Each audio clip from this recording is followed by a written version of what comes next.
Okay, I'm going to explain why the single-handed double action discharge is not recommended. This may seem like weird timing, but I noticed last night after I came in from lawn work, I'd realized, okay, so I did that video like a week ago, and 2 days ago, I closed a door, like a bathroom door at work by pushing on the knob, and it hurt. Now, I knew that there had been right here a lump that has since gone down, and there were red streaks along here, and you can see kind of on there. This is basically, I have new veins in my fingers,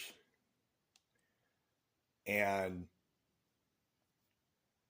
you can kind of see there all the way up here is a bruise, and all the way along here on the top parts is a bruise. Some of it's just from the concussion of it. This is my midlife crisis.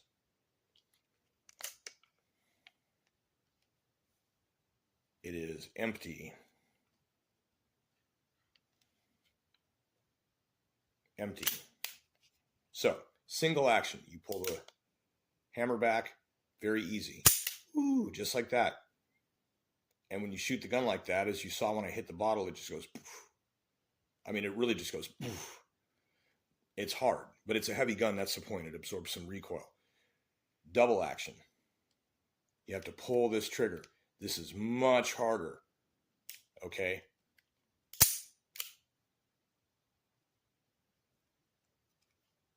So what happened was, with this hand, thought I had a good grip. Seemed like I had a good grip. And I went to pull the trigger, and by this time, it went off. And the gun literally tried to move back like that. And I know this because it's burned forever into the muscle memory of my arm. Except what happened was, as I got the trigger pulled, it went off as it clicked. It was simultaneous. The action is so smooth on this thing that it pulled my finger with the force of it straight out of the, like I may have been instinctively removing it as well, but my finger got yanked out of there. And I believe what happened was, because these two fingers and these two fingers, they all have their own individual tendons, but there is kind of some common control at the wrist and forearm. So grasping and holding to keep it steady, knowing it's going to buck, and pulling that trigger, not exactly being sure, I should have had a second hand on it. Something to, or done it with the other hand and a good firm grip. So that much uncertainty was enough to make it fly back. And when it did that, if I'd kept my finger on the trigger, I might have accidentally shot it again. But it would have took some force. But it yanked this finger out, and it also pulled this finger up something like this. I think I might have been trying to control the gun too. It was an instantaneous moment, and in the video you can hear I fired single action, which is to cock it and then shoot it, which again, much easier. Firmer grip, you're already there. There's no, you've got this tension pulling on the trigger is pulling these two parts of your hand together, right? And so it did this and yanked it back, right? Well, you can see everywhere here, from here, this line, to here, the bruises on my hand. So the reason I'm doing this video now is to document this and explain to anyone who's thinking about getting big iron that when they say don't shoot double action with one hand, they mean it. There's a reason. I don't think I fractured anything. It certainly was like a karate chop as far as like the hand's ability to, you know, take impact. I've thrown hundreds of thousands of newspapers with both arms. I have gone through nights of hundreds of throws in several hours, and at the end of it, You can talk to anybody that plays sports with throwing. I'm sure baseball players notice this as well. After enough of this whole part of your arm has flexed and stretched. I've had nights I've come home and my arms are ½ inch or more, up to 3/4 inch almost longer. And then waking up the next day, they've pulled back into place and everything is swollen and sore. And in the case of like using the so-called karate chop, if you watch the slow motion when the hand comes down, it does this melty everything. You can see my hands do not stay fully flat. I can flex things. So when your hand can do that and it brings it, you just turn your hand into a club that applies enough force on impact to break something with less durability or whatever. Basic like torsion strength or whatever. So the thing is, this thing is stainless steel. It is heavy. There was explosive power behind it. And it went into the hand that then did some karate chop physics to absorb it. But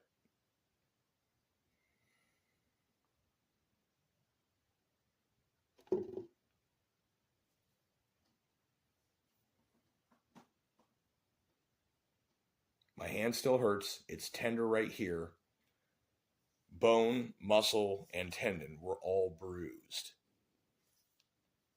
And it wants to pop if I'm not careful. So I have to relax it and not. But I still got to work. I got to be mindful of doorknobs and handles of things and the way I lift stuff. Like I said, I don't think anything's broken. Nothing's fractured. It doesn't hurt like that. But the soft tissue and the bone as well have some sensitivity. So this is your lesson in gun safety. It's not just about those 4 rules. It's about the impact a particular weapon is going to have.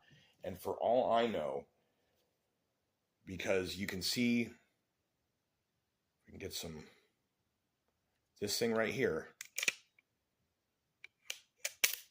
There is no cover. So a little bit of energy and spent explosion gas probably comes out of that often. You can kind of see a little bit of powder tarnish on the wheel and the parts of it here.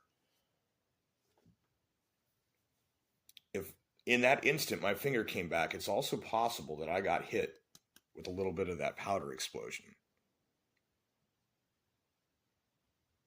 Now go look at the videos about the Barrett 50 BMG, how lethal the muzzle brake is. Those things are no joke. And now knowing that, I will never do that again.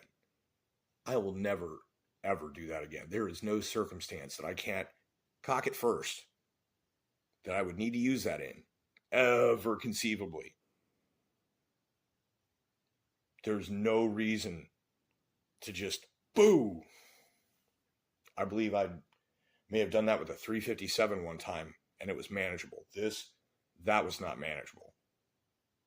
If I didn't take my vitamins daily like I do, I probably would have broken my hand. So, gun safety, don't do that. The single-handed double action discharge is not recommended. And now you know why.